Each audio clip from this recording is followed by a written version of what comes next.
नमस्कार दोस्तों, सच्ची क्राइम कहानी पर आपका स्वागत है। बात है 7 जून 2023 की। महाराष्ट्र थाने के भयंदर क्षेत्र में बनी एक बहुमंजिला इमारत गीता आकाशदीप की 7वीं मंजिल पर स्थित एक फ्लैट के आसपास रहने वाले पड़ोसी काफी परेशान थे। असहनीय बदबू अब उसके लिए मुसीबत बन रही थी। जब बदबू बर्दाश्त से बाहर हो गई थी तो उन्होंने इसकी सूचना पुलिस को देने में ही अपनी भलाई समझी। पुलिस किसी अनहोनी की आशंका में आनन फानन में फ्लैट के अंदर पहुंची तो सबके होश उड़ गए थे। घर में एक महिला के शव के कई टुकड़े किए गए थे। बाल्टियां में खून के साथ उसके मांस पड़े हुए थे और कुछ रसोई में एक कुकर में उबल रहा था। पुलिस वालों ने ऐसा मंजर अपने कैरियर में कभी नहीं देखा था। किसी को समझ में नहीं आ रहा था कि आखिर क्या हुआ है। चारों तरफ अफरा तफरी का माहौल था। सभी अपने अपने प्रयास में लगे थे। आखिर हैवानियत की सीमाओं से परे यह मामला क्या था? दरिंदगी का ऐसा घिनौना खेल खेलने वाला था कौन? आखिर उसका मकसद क्या था? तो आइए हम बिना देर किए आपको ले चलते हैं इस घटना की ऐसी सच्चाई की तरफ जिसकी आप कल्पना भी नहीं कर सकते।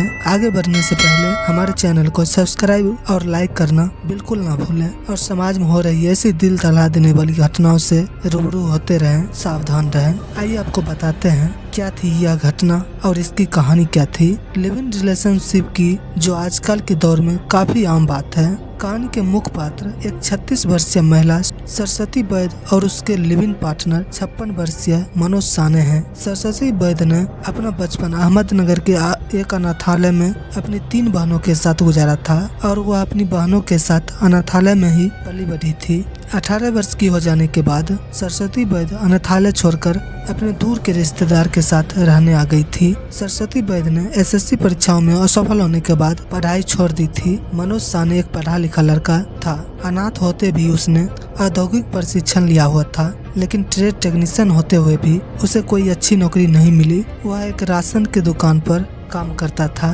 परिवार के नाम पर उसके पास कोई नहीं था। उसके चाचा मधुकर साने और कुछ चचेरे भाई बहन थाने में रहते थे, पर उनका मनोज से कोई लेना देना नहीं था।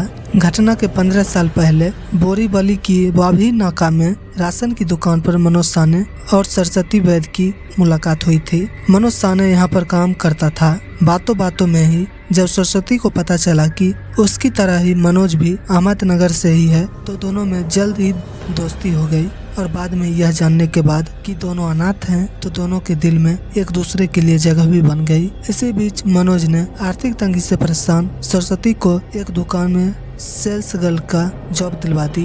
क्योंकि मनोज हर मुश्किल में सरस्वती के साथ खड़ा रहता, उसे मनोज का साथ अच्छा लगने लगा। हर छोटी मोटी समस्या के लिए उसे मनोज का सहारा लेना पड़ता और मनोज बेझिझक उसका साथ देता था। आखिरकार सरस्वती वैद्य ने अपने और मनोज साने के बीच 20 साल के अंतर के बावजूद मनोज के साथ जीवन बिताने का फैसला कर लिया और दोनों मीरा रोड के रहने चले आए और गीता नगर में किराए की मकान में रहने लगे। यह दोनों अपने पड़ोसियों से ज्यादा वास्ता नहीं रखते थे, ना ही कहीं ज्यादा आते जाते थे, लेकिन जिस तरह से वह एक दूसरे के साथ बातचीत करते थे उससे पड़ोसियों का यही मानना था कि यह दोनों पति पत्नी हैं। घटना के दिन यानी 7 जून को जब पुलिस फ्लैट में पहुंची और फ्लैट का दरवाजा खटखटाया तो मनोज ने दरवाजा खोला। उसने पुलिस को देखकर भागने की कोशिश की, लेकिन वहां मौजूद लोगों की मदद से पुलिस ने उसे हिरासत में ले लिया। सरस्वती की हत्या के बारे में जानने के बाद पुलिस ने मनोज साने को जब हिरासत में लिया तो उसके चेहरे पर किसी तरह का डर या पछतावे का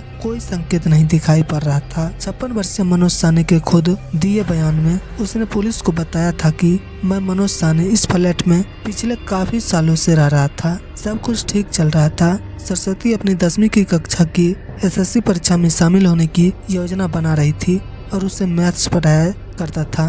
पुलिस को फ्लैट से एक बोर्ड भी मिला था जिस पर कुछ मैथ के सवाल लिखे हुए थे। उसने बताया कि सरस्वती वैद्य उसके लिए बेटी की तरह थी और उसने सरस्वती को नहीं मारा है। सरस्वती वैद्य ने कीटनाशक खाकर अपनी जान दे दी है। उसने कहा कि 4 जून को जब मैं घर वापस आया तो वह जमीन पर पड़ी हुई थी। उसके मुंह से झाग निकल रहा था। मैंने देखा तो उसकी सांसें नहीं चल रही थी, वह मर चुकी थी। जिसके बाद पुलिस की गिरफ्त में आने के डर से मैंने सबको ठिकाने लगाने की सोची, इसलिए मैंने सरस्वती वैद्य के शरीर के टुकड़े टुकड़े कर दिए। सरस्वती की हत्या के बारे में जानने के बाद मुंबई में रहने वाली सरस्वती की तीनों बहनों ने पुलिस से संपर्क किया और अपना बयान दर्ज कराया। पुलिस को बताया कि मनोज और सरस्वती पति पत्नी थे।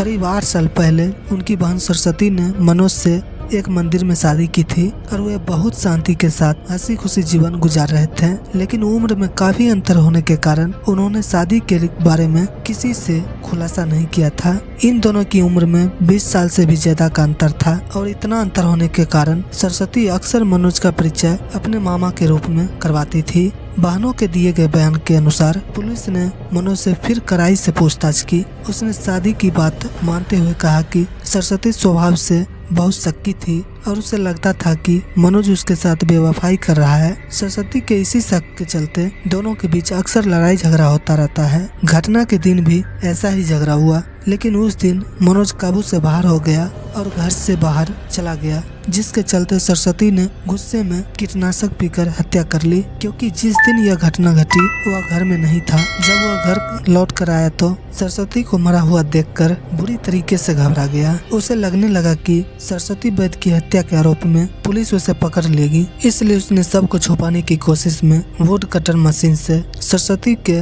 मृत शरीर के टुकड़े कर दिए। हिरासत में लिए जाने के बाद कोर्ट में मनोज के वकीलों ने यह दावा किया कि वह एक मानसिक मरीज है और उसे इस कारण छोड़ दिया जाए ताकि वह अपना इलाज करवा सके। माननीय जज ने तब पुलिस को आदेश दिया कि मनोज का साइकोमेट्रिक टेस्ट कराया जाए। झूठ और अपराध कभी नहीं छुपता और टेस्ट की रिपोर्ट से यह सच्चाई सामने आ गई। जेजे अस्पताल ने इस बात की पुष्टि की वह मानसिक रूप से स्वस्थ है, उसे कोई मानसिक बीमारी नहीं है। इस बीच मनोज के फ्लैट से काफी अजीब सी चीज भी मिली, जैसे एक हथौड़ा, एक टाइल कटर, एक चेन, एक प्रेशर कुकर, मांस के पके हुए टुकड़े और उसके साथ 2 प्लास्टिक की बाल्टी मांस के टुकड़ों के साथ और भुने हुए मांस के टुकड़ों के साथ एक पीतल का बर्तन, मांस के टुकड़ों के साथ 2 स्टील के चम्मच किचन स्लैब पर रखे सरस्वती के बाल और बदबू से बचाव के लिए इस्तेमाल में खुशबूदार तेल की शीशियां। इसमें से चेन सौ आगे चलकर एक बहुत बड़ा सबूत बन गई।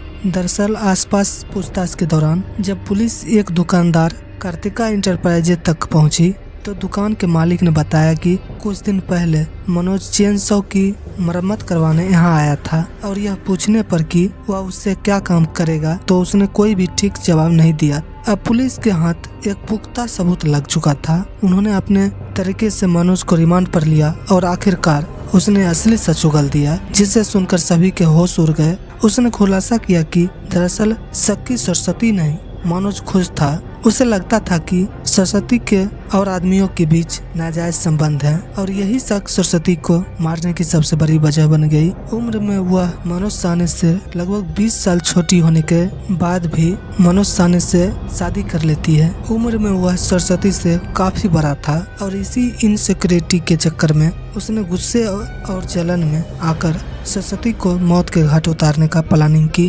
मनोज ने बड़े ही शांति से हत्या की योजना बनाई थी। जब पुलिस द्वारा उसकी कॉल सर्च हिस्ट्री की जांच की गई तो पता चला कि उसने हत्या से पहले यानी 28 और 29 नवंबर को गूगल पर सर्च किया था हत्या कैसे की जाए और मांस को गलाने में कितना समय लगेगा, उसके लिए कौन सा केमिकल यूज किया जाए, इस तरह का सर्च मिला था और सबको टुकड़ों में कैसे काटा जा सकता है और उन्हें कैसे ठिकाने लगा सकते हैं इत्यादि भी सर्च किया था। इसीलिए उसने टाइल कटिंग मशीन और इलेक्ट्रिक चेन खरीदी और फिर किया कीटनाशक का इंतजाम। यहाँ तक कि सबको सड़ने से रोकने के लिए खुशबूदार नीलगिरी तेल की 5 बोतलें भी मंगवाई थी। घटना के दिन उसका उसी मुद्दे पर काफ़ी झगड़ा हुआ था और झगड़े के बाद उसने खुद ही सरस्वती को वही कीटनाशक छाछ में मिलाकर दे दिया। उसे तड़पता छोड़कर मनोज उसकी मौत का इंतजार करने बाहर कहीं चला गया था। कुछ देर बाद जब वह वापस आया तो सरस्वती के मुंह से झाग निकल रहा था और वह दम तोड़ चुकी थी। उसने सरस्वती की सांसों को चेक किया और फिर दरिंदगी की सारी हदी पार करते हुए उसने सरस्वती की बॉडी को इलेक्ट्रिक गाड़ी से 20 टुकड़ों में काट दिया। चारों तरफ खून फैलता देखकर उसने सरस्वती के शरीर के टुकड़ों को बाल्टी में डाल दिया ताकि खून बाल्टी में ही रहे।